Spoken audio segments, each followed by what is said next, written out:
Então, uma boa noite, estamos aqui juntos, né, fazendo essa live. É uma maneira diferente de estar juntos.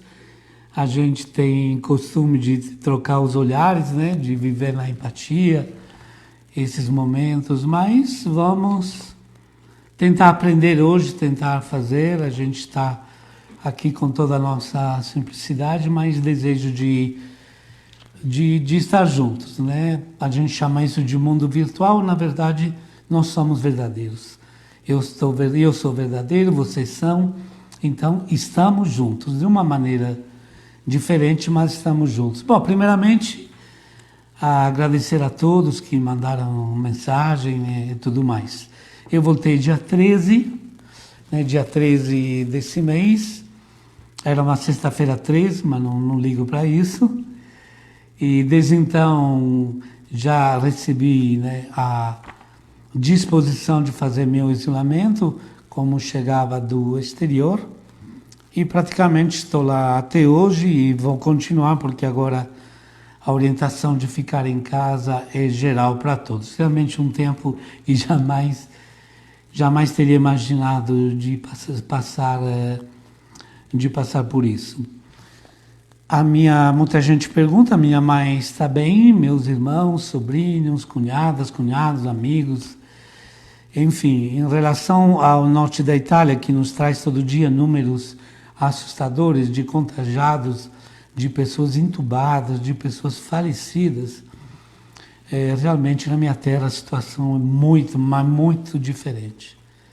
Só para vocês terem uma ideia, hoje a região da Lombardia, né, do norte da Itália, uma delas alcançou 28 mil pessoas contagiadas e na minha terra estamos em 300, né? Então, uma situação muito diferente, mas a gente está em contato todo dia. Enfim, tentamos um pouco como vencer essa ansiedade, esse medo de tudo que essa situação está causando para nós, né? Então, vamos lá começar um pouco juntos. Como disse, como foi escrito no nosso post, a gente quer falar um pouco, viver um momento de espiritualidade. O que é espiritualidade? É a gente um pouco falar com um peso, né, um pouco mais importante, ligados à palavra de Deus, ligados àquilo que acreditamos, aquilo que vivemos. A gente escuta todo tipo de comentário, né? Então, devido à situação que estamos vivendo, a gente pode falar um pouco desse tema que foi anunciado, a fé, a doença, né? E começando a falar, então, dessa situação que nós estamos vivendo, que nos assusta, que se espalhou no mundo inteiro, né? Uma pandemia global, que globalizou o vírus no mundo inteiro e nos deixa todos assustados. Então, eu queria começar com vocês com a primeira afirmação que vocês já conhecem, já me ouviram falar isso um monte de vezes. Qualquer doença, qualquer sofrimento, mas vamos falar de enfermidade hoje, qualquer enfermidade não vem de Deus. Não é um castigo divino, né? Não é uma forma de maldição, né? Bem dizer significa Deus fala bem de mim, então minha vida cresce, progride e é abençoada. Maldizer é falar mal de alguém, dizer mal. Deus não fala mal de nós, não nos dá nenhuma maldição, né? O contrário, Ele está sempre conosco. Então, a gente tem que se firmar nisso e começar toda a nossa conversa pequena, porque depois, nesse trabalho, nesse dia, né, que estamos testando, experimentando, né, a gente fez a missa live, a missa tem seu conteúdo, tem sua palavra, tem seus momentos litúrgicos. Agora, numa espiritualidade, a gente um pouco vai criar uma maneira de estarmos juntos sem cansar.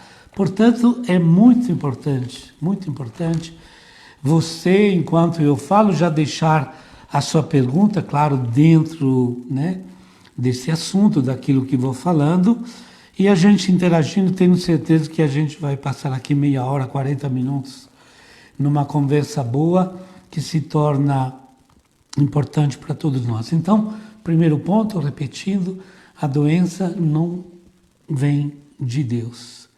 Não é um castigo, não é uma maldição e nem uma provação. Né? Isso bem, a gente interpreta como provação porque, claro, vem provando a nossa vida, a nossa estrutura, né, psicológica, espiritual, claro que para nós é isso. Mas Deus não precisa de nos enviar provas difíceis para saber se temos fé. Ele conhece muito bem o nosso coração e Deus não precisa provar a nossa vida, né? Não precisa. Então, essa é a primeira afirmação. Em relação àquilo que está acontecendo, eu gostaria que a gente pudesse fugir, né, de uma maneira de abordar o assunto do coronavírus, da pandemia na Itália, na China, agora no Brasil, em tantos países do mundo, enfim, dessa pandemia global, de não ter uma abordagem superficial, que não vai acrescentar nada na nossa vida. O que eu entendo por superficial? Por exemplo, do ponto de vista religioso, chega a uma situação dessa, já aparecem alguns fundamentalismos. O que é um fundamentalismo? Por exemplo, alguém postou, olha, coloque a cruz na porta da sua casa, porque assim como aconteceu naquele dia lá no Egito, quando o povo de Deus fugiu, as portas onde estavam os judeus foram marcadas com o sangue de cordeiro. Assim Javé tinha pedido para eles fazer, né? Então as pessoas ligam coisas que não têm nada a ver uma com outra. Interpretação bíblica totalmente fora do contexto realmente de uma palavra de Deus que faz parte da nossa tradição. Então as pessoas falam, coloca uma cruz na porta da tua casa que você será livrado do mal. Olha, queria dizer, vocês acham que um convento de freiras consagradas, de contemplação, devia ter bastante cruzes? Sabe o que aconteceu? Perto de Roma, um convento, ou dois conventos, estava próximo um do outro, tiveram mais de 50 freiras contagiadas, infectadas. Mais de 50. Quer dizer, uma passou para a outra. É um lugar de oração, um lugar de consagração. Então, isso é uma maneira fundamentalista, isto é, um fundamento é dar uma base religiosa a que não tem, sem contar em padres, poucos na realidade, mas eu vi alguns, ou pastores que já vão interpretando o coronavírus como uma maneira de Deus castigar a humanidade, suas infidelidades, seus pecados, e também não é uma maneira certa de interpretar. Já vi outros buscando, né, profecias, no texto de Isaías, do capítulo tal, já estava escrito, ficai em casa, porque eu posso salvar vocês. Gente, tudo isso realmente é um pouquinho fora de uma maneira mais séria, mais ligada verdadeiramente à nossa fé. Então, a gente queria um pouco fugir disso, né, de comentários que dentro no nosso clima religioso podem ser fundamentalistas, exagerados, fora de lugar, mas também o sensacionalismo do povo, espalhando um monte de áudios pelo WhatsApp, por outros meios, onde sempre tem alguém que sabe mais que os outros, né? Então, contando, apavorando todo mundo, já aconteceu isso, na verdade sabemos muito pouco sobre tudo o que está acontecendo, isso é verdade, mas não é na sensação, não é criando pânico e dizendo coisas que não têm fundamento, ou dando alimento a uma curiosidade um pouco doentia, que às vezes a gente tem que saber mais que os outros, quer ter a informação secreta que ninguém sabe, e que às vezes é uma grande fake news, né? E não tem nada de secreto, é só uma grande mentira. Então, nessa abertura, né, eu queria lembrar vocês, né, de uma história muito interessante que temos na Bíblia. É uma história que está no segundo livro dos Reis, no capítulo 5, e fala de Naamã, o sírio. Quem que era Naamã? Era um general muito poderoso do exército sírio que acabou se encontrando com lepra. E tendo lepra, tentou de tudo e estava desesperado. Aconteceu que a mulher dele tinha, durante uma invasão, ela tinha conseguir uma escrava, uma serva de Israel. E foi a partir dessa serva de Israel, que falando com a sua senhora, que disse: por que o seu marido não pode ir visitar o nosso profeta, que é capaz de curar ele? Olha, veja bem, veio de uma serva. E assim foi. O recado foi dado para Naamã, general, ele foi atrás do rei, deu essa possibilidade dele encontrar Eliseu, e o rei da Síria fez uma carta para o rei de Israel, né, poder acolher e poder acontentar e agradar o que Naamã, o sírio, queria. Então ele foi, com um monte de dinheiro, com um monte de carros e cavalos, com poder de ouro, de prata, enfim. É só ler o texto que está no capítulo 5 do segundo livro dos Reis, muito interessante e muito dinâmico. Ele foi até Eliseu. Quando chegou até Eliseu, primeiro até o rei, né? Olha, o meu rei te mandou a carta, isso mesmo. O rei de Israel achou: mas agora, o que tem a ver isso comigo? Você está achando que eu sou Deus? E ficou meio assim. Então Eliseu ficou sabendo e mandou uma mensagem para o rei e disse para ele: por que o general sírio Naamã não vem até mim? E assim foi, e assim aconteceu. O Naamã chega até o profeta Eliseu com seu poder, com seu dinheiro, com seus carros, e Eliseu não encontra ele. Não sei se era época de coronavírus, não podia encontrar, mas não encontra. Mandou uma mensagem e diz: Naamã, você se banha 7 vezes no rio que está na sua frente. A Naamã ficou indignado. Falou: puxa vida, eu fiz uma viagem com carro, dinheiro, poderes, com meus soldados, vim até aqui porque na Síria não tinha rios para eu me banhar? O que é isso? Por que não veio ao meu encontro? Me manda uma mensagem dessa. E aí os servos, novamente os servos, o menos importante, dizem: Naamã, faz o que Eliseu mandou fazer. Não te pediu nada de complicado.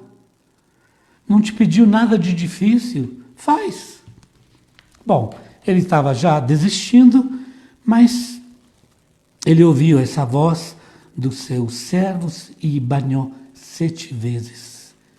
E linda a conclusão. Ele saiu curado desses banhos. A lepra sumiu. E diz a Bíblia que a sua pele ficou linda, lisa, como a pele de uma criança. Olha só.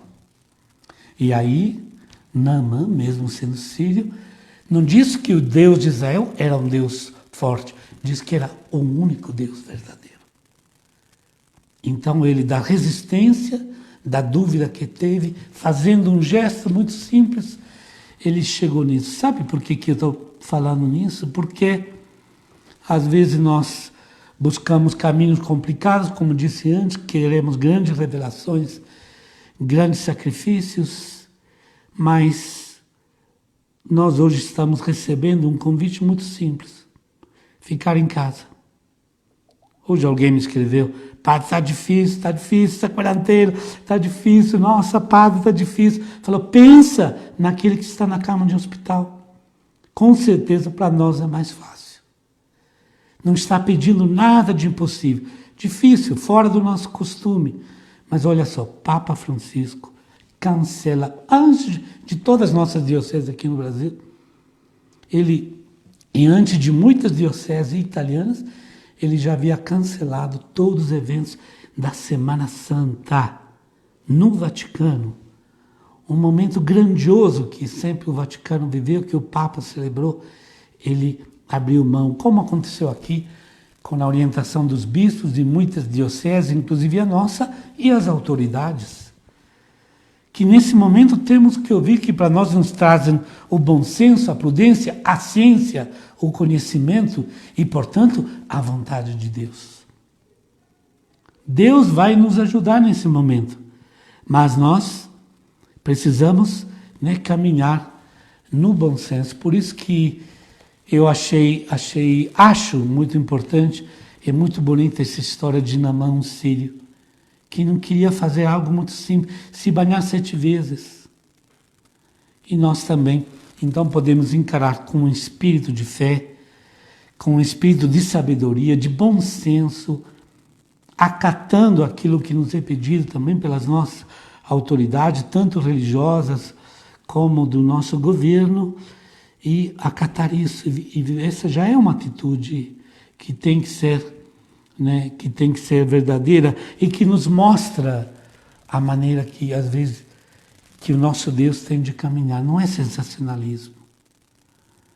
Não é atrás de revelações exclusivas, extraordinárias, mas é atrás de um Deus que nos leva dentro de um caminho feito de coisas simples e de atitudes que agora, com certeza, vão nos ajudar a pensar um pouco melhor na nossa vida. Ninguém queria esse coronavírus nesse mundo, vírus, muito menos o nosso Deus, muito menos as autoridades que agora estão lutando, sofrendo, muito menos os médicos, enfermeiros e todos os agentes hospitalares que estão trabalhando. Eu vejo a situação da Itália do Norte, cumprindo turnos de 24 horas sem parar. Ninguém queria isso. Ninguém queria, muito menos o nosso Deus também. Mas agora, nessa situação, nós vamos viver não com superficialidade, não com sensacionalismo e não também com fundamentalismo. Nós vamos viver isso dentro da nossa fé, dentro de uma atitude de espiritualidade. Então, vamos lembrar aqui, começando um pouco mais diretamente a nossa reflexão agora, dentro de todo esse contexto que eu apresentei. Espiritualidade, o que é? É rezar muito o Pai Nosso, rezar muito o terço, é fazer uma novena, Claro, todos esse tipo de ato religioso, de fé, de oração, faz parte dentro de um contexto de espiritualidade. Mas o que é a nossa espiritualidade? É algo um pouco mais abrangente, um pouco mais. Então, a espiritualidade, podemos dizer assim, é a nossa capacidade de transformar em vida, de transformar em atitudes concretas, reais, práticas, aquilo que a fé nos ensina, aquilo que a palavra de Deus nos traz, aquilo que o Espírito Santo nos sugere, deve se tornar um novo jeito da gente ser. Então, esta é a espiritualidade.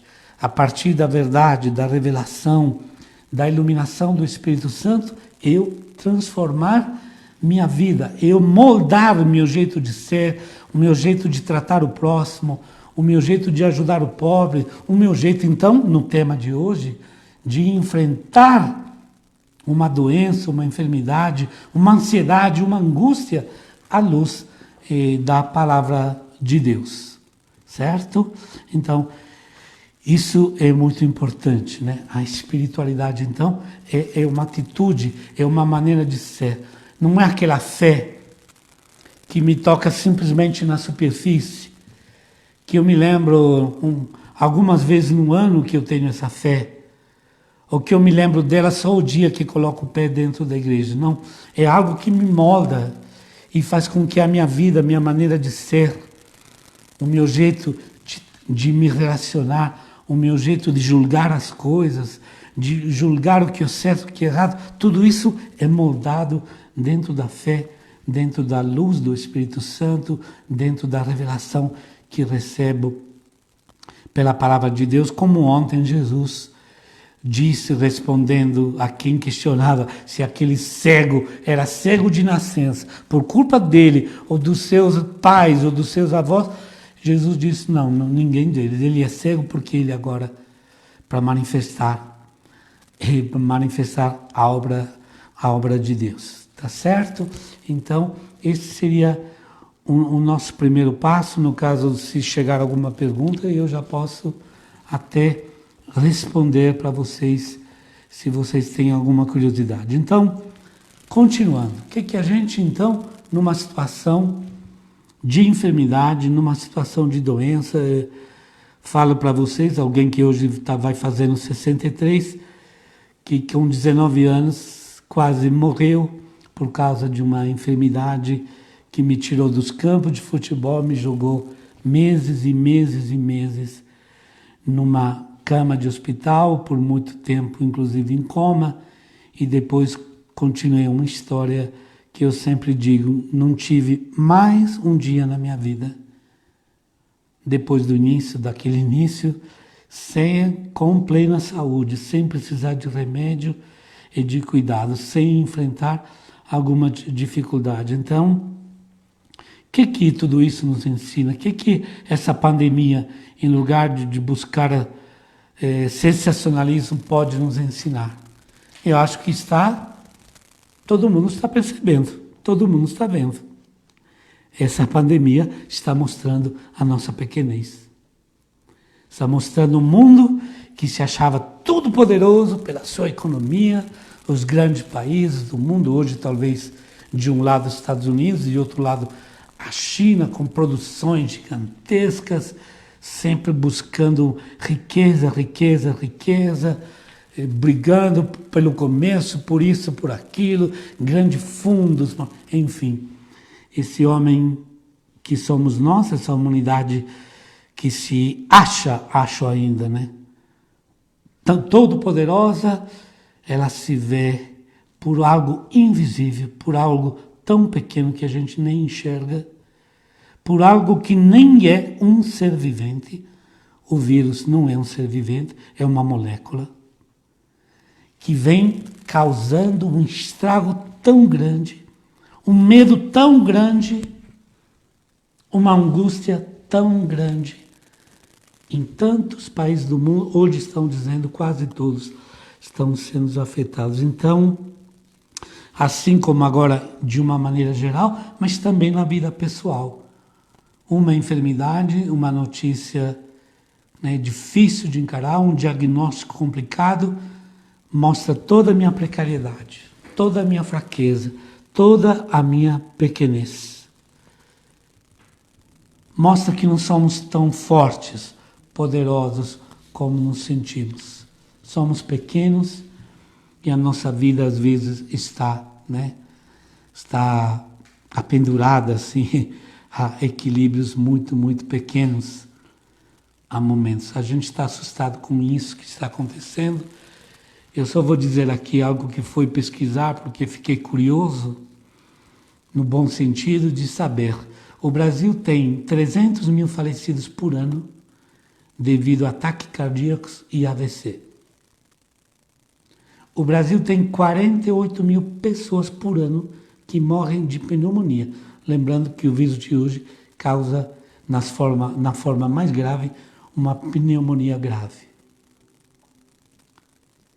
Nós temos no Brasil, né, falar da nossa terra, a cada hora no Brasil, na média, 5 pessoas morrem em acidente, dando pela amplitude, pela surpresa e por essa impressão que temos de não saber como lutar contra ela. Mas são muitos os problemas. Então, são muitas coisas que acontecem, inclusive o Brasil, com aquele triste recorde mundial de 66 mil assassinatos. Não digo o número preciso, mas ao redor, pouco mais de 66 mil assassinatos. 66 mil. O coronavírus, até então no mundo, chegou a 12 mil. Tá? Então, isso é importante. Então, essa situação, uma situação de doença, de fraqueza, nos faz repensar a vida. E com certeza nos obriga a dar um sentido maior à nossa vida. Um sentido maior, um sentido mais verdadeiro, que não seja apenas essa luta do dia a dia, essa luta da aparência, do que eu tenho e o que não tenho, né? E tudo se resolve nessas coisas tão pequenas. Muitos bens, que são os bens, não deixam de ser, mas começam enganando nossa vida. Então a gente tem que abraçar bens verdadeiros que ficam, não riqueza, não um produto, outro, um carro, um celular, uma casa, uma roupa e tantas outras coisas, mas começar a abraçar aqueles bens que ninguém tira de nós. Amor, solidariedade, compaixão, misericórdia, comunhão com Deus. Então, com certeza, para muitas pessoas e para nós, né, esse momento de fraqueza, de angústia, de medo, deve nos ajudar a colocar um pouco raízes mais profundas na nossa vida, que nem uma pandemia dessa ou outras situações de doença, enfermidade pessoal pode causar para todos nós. Nós seremos capazes, né, se nossa vida é enraizada nos valores e nos bens, como Deus, como a comunhão, o amor, o perdão, a misericórdia, a fraternidade, que ninguém pode tirar de nós, então vocês percebem. Então, a enfermidade, a situação de precariedade faz isso na nossa vida, lembrando aqui o refrão daquela música do Padre Zezinho, que diz assim: ninguém nasceu para sofrer, mas a dor nos faz crescer.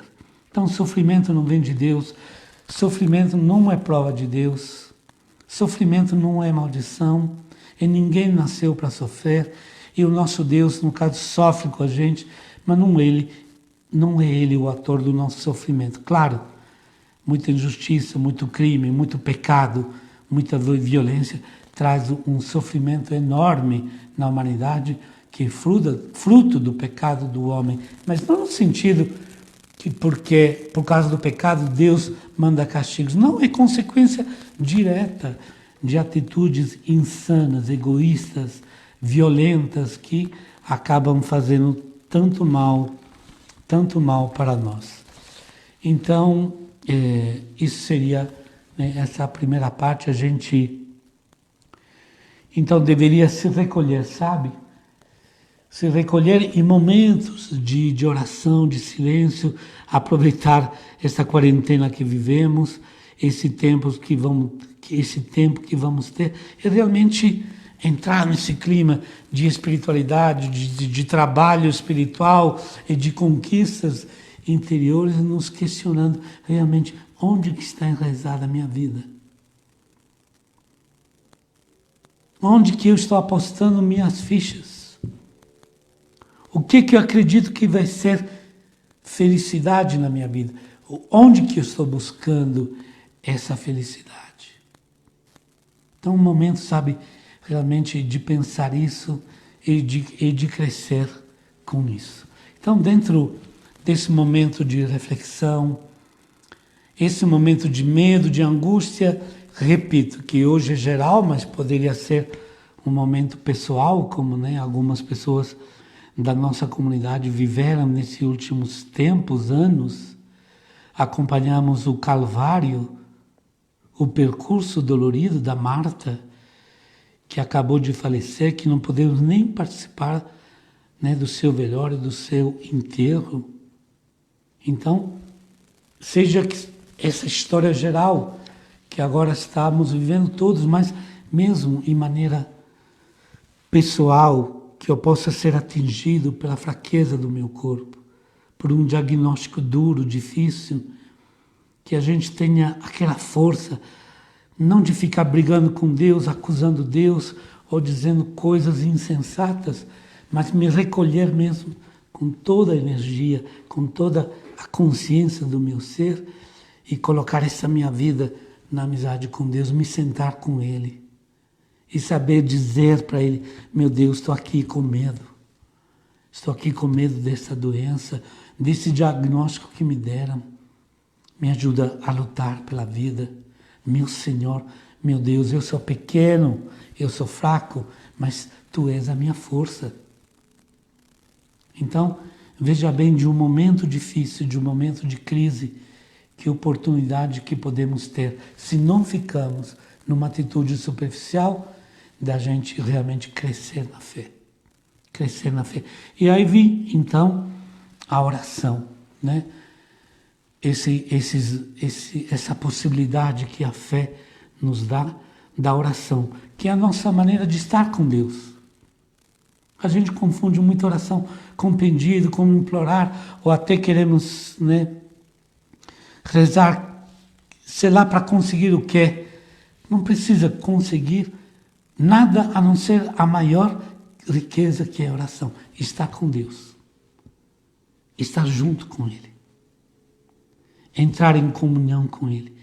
E se alguma dor, alguma situação difícil gerou dúvida na minha vida, me levou a desconfiar de Deus, então a oração é o momento para eu abraçar, me deixar abraçar por Deus e restabelecer plenamente essa confiança. Se é difícil a vida, se é difícil viver, passar por uma enfermidade que pode até ameaçar nossa vida, não será mais difícil sem ajuda, a comunhão, a amizade de Deus?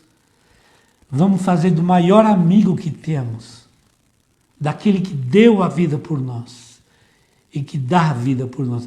Vamos fazer dele o nosso inimigo quando talvez seja o único verdadeiro amigo. O único verdadeiro que se preocupa com a nossa vida. Então, olha só que oportunidade. Então, a oração, acima de tudo, é esse estar com Deus. Essa capacidade de estar com Deus, de me deixar abraçar por Ele, de soltar minhas lágrimas, meu medo, mas colocar tudo na sua presença, né? Então, a oração, nesse sentido, ela vai nos fortalecer. A gente, na oração, atinge uma força que não é nossa. Eu falei do meu testemunho, então eu comecei com 19 anos, são mais de 40 anos, que eu luto, sempre vem algo novo. Ninguém sabe, mas nesse tempo na Itália, eu não quis contar, para não colocar a comunidade em alarme, mas eu fiquei hospitalizado, passei por um problema de novo. E o tempo que era para mim o descanso, eu lutei bastante, eu precisei, e mais uma vez, venci com Deus. Venci com a sua força, não a minha força. Não desanimei, não fiquei chorando, puxa vida, vou perder minhas férias. Não. Porque a oração, então, nos dá a força de Deus e desenvolve em nós uma das atitudes mais lindas da vida. A atitude de se entregar. Não se sentir donos nem do mundo, nem do que está ao nosso redor e nem da nossa própria vida. Recebê-la como um dom, como um presente e vivê-la no presente a cada momento. Fazer dela um presente. Isso que é maravilhoso, isso que poucos sabem fazer. E que aquele que grita, que xinga, que briga, jamais vai entender isso. Jamais vai perceber quanto tempo jogado fora, enquanto a oração nos ensina a amar cada minuto da nossa vida. Né? E dentro da oração, eu queria lembrar que a nossa oração não precisa de muito. Jesus falou, não fale muito. Não precisa de muitas palavras. Oração não é fazer um relatório para Deus do que está acontecendo. Você acha que Ele não sabe? Então eu sim posso, olha, Senhor, Tu sabes o que está me acontecendo, o que acontece no mundo. Senhor sabe o que acontece com minha família, com meu pai, com isso. Sim, isso você pode fazer. Mas não contar detalhes, falar do médico, falar dos exames, Jesus sabe tudo. A oração não é informar a Deus do que está acontecendo. No caso, é muito melhor até chorar na presença de Deus do que ficar. Então, Jesus fala, não use muitas palavras. A oração não é informar a Deus. E outra coisa que antes de terminar, nem sei quanto tempo estamos aqui, estou falando demais, mas enfim, é como se fosse um encontro, né? A gente tenta valorizar esse tempo. Uma coisa que eu quero dizer do fundo do meu coração. Oração não serve para convencer a Deus. Oração não é para ensinar a Deus a ser bom. Ele que é o bom, nós que não somos. Ele que é o misericordioso. Ele que sofre, Ele que sabe abraçar nossa paixão. Ele que é o Deus da compaixão. Então, eu preciso convencer Deus. Vou rezando, rezando. Quem sabe que Deus muda. Se o plano dele é me levar estar com Ele no seu paraíso, eu vou. E vou para uma felicidade que não tem preço. Claro, sair desse mundo é dolorido. A família sofre.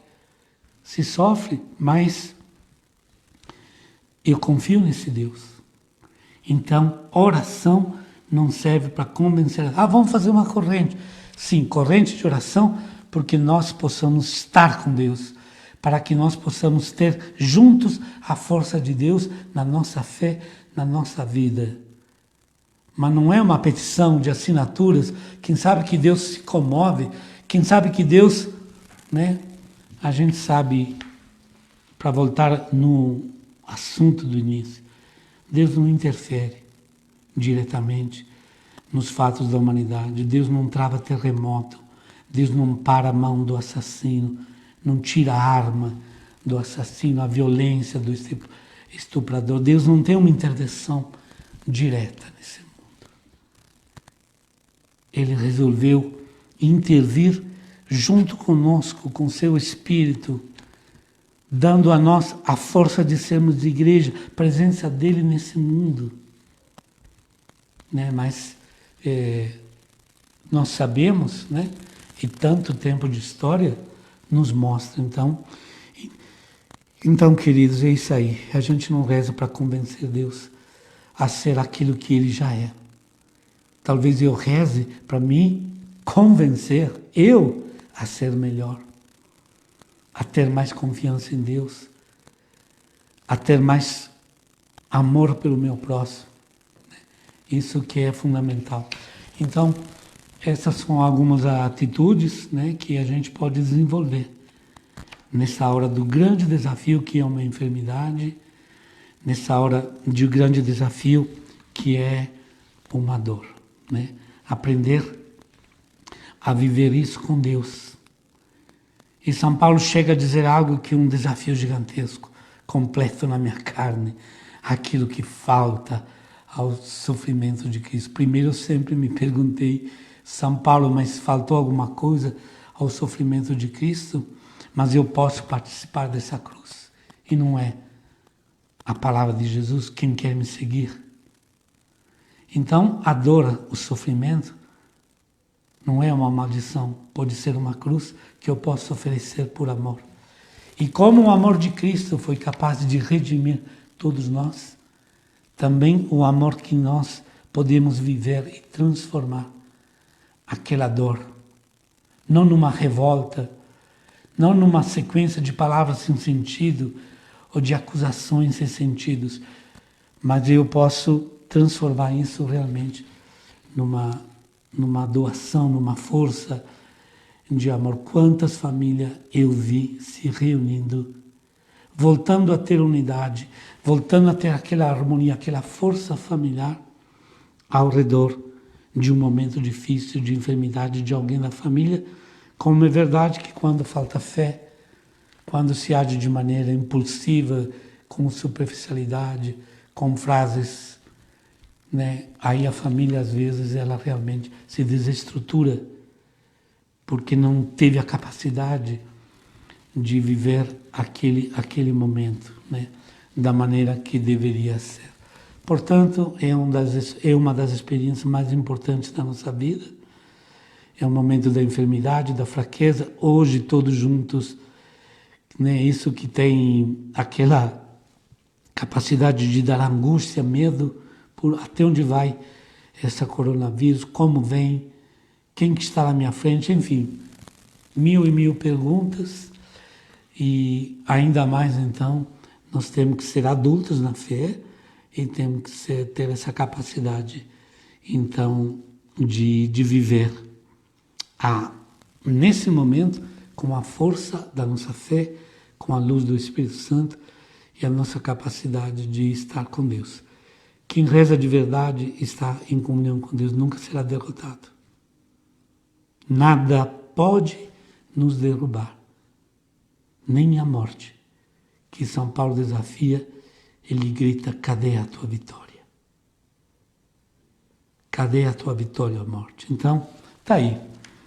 Obrigado pela participação, por estar com a gente. Nós vamos aprendendo, não temos assim uma noção, nunca trabalhamos com TV, com rádio, mas enfim, hoje tentamos fazer essa live da mesma maneira que a gente estivesse no salão e eu estivesse conversando com vocês, né? Depois a gente vai adquirindo, né, maneiras quanto mais melhores para estarmos juntos.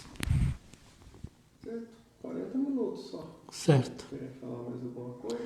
Não, eu estou quietinho. Se não tiver alguém que tinha alguma dúvida daquilo que eu falei, alguém que deveria deixar alguma pergunta, Não tem pergunta. a gente encerraria aqui. Vocês estão com medo de perguntar, mas eu sei que é um assunto que vai questionando muito nossas vidas.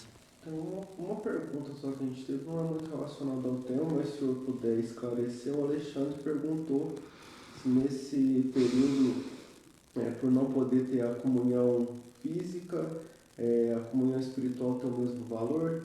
A única pergunta que a gente teve, por enquanto. Olha, mesmo valor, não teria mais a comunhão nas igrejas. Se eu puder repetir A pergunta. Porque não me ouve. Então veio a pergunta aqui, nesse tempo que nós estamos vivendo, sem as celebrações, qual que é a relação, se tem o mesmo valor a comunhão espiritual e a comunhão realmente eucarística que a gente realiza recebendo o corpo do Senhor, o sangue do Senhor.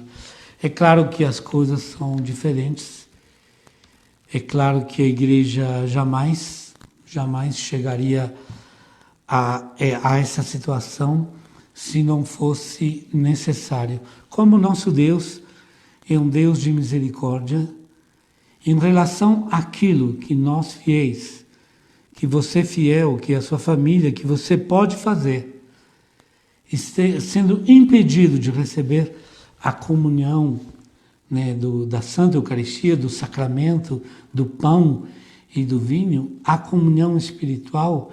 Então, essa maneira espiritual de se unir a Deus na celebração, naquele momento, é o máximo que você possa fazer para Deus. É a vontade de Deus que nesse momento pode ser vivida e aquilo que nós podemos fazer, então, para dizer o nosso sim a Deus.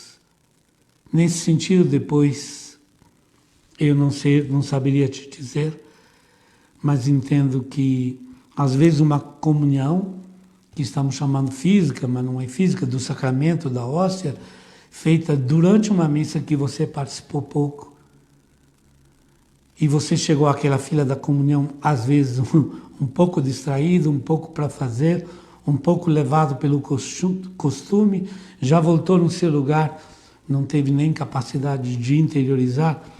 Então, nesse sentido, não posso questionar, dizer o que vale mais, o que vale menos. Às vezes, uma comunhão espiritual é um ato de fé, de oração, que te aproxima tanto de Deus, e vamos deixar que a misericórdia distribua suas graças. Sendo que nós somos impedidos, eu acho que Deus vai cobrir com o seu amor e com sua misericórdia aquilo que a vida, nesse momento, nos impede de alcançar. Então não é questão de fazer comunhão de primeira divisão, de segunda divisão. É claro que a comunhão seria sempre a nossa participação. E participar da Eucaristia não é só receber a hóstia sagrada, é estar juntos com os irmãos, é cantar com eles, é rezar com eles, e formar também juntos o corpo de Cristo. Isso também que nos falta. E hoje estamos tentando fazer isso da maneira que dá, porque existe essa força espiritual de sermos um corpo só, né? Então não é questão aqui de ficar se preocupando. Eu acho que seria muito bom viver a comunhão espiritual e a nossa oração e a meditação da palavra de Deus da melhor maneira, da maneira que podemos. E o que podemos nesse momento, e tenho certeza que Deus não joga fora, né? Nenhum pequeno sacrifício, nenhum momento de oração que nós vamos conseguir viver nesse tempo, né, de sacrifício, de preocupação, que as nossas igrejas, nossas celebrações foram interrompidas.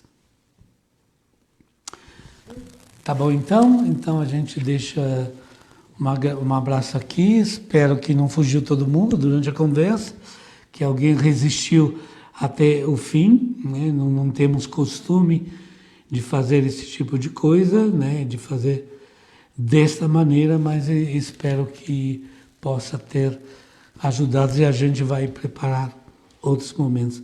Um grande abraço, um grande beijo a todos. Infelizmente o abraço a gente não consegue rezar, mas como disse durante o exemplo do Namã Sírio, vamos fazer o que está sendo pedido, que não é impossível e é, no momento, a grande maneira da gente limitar os danos, né, desse coronavírus. Uma boa noite a todos, um beijo no coração.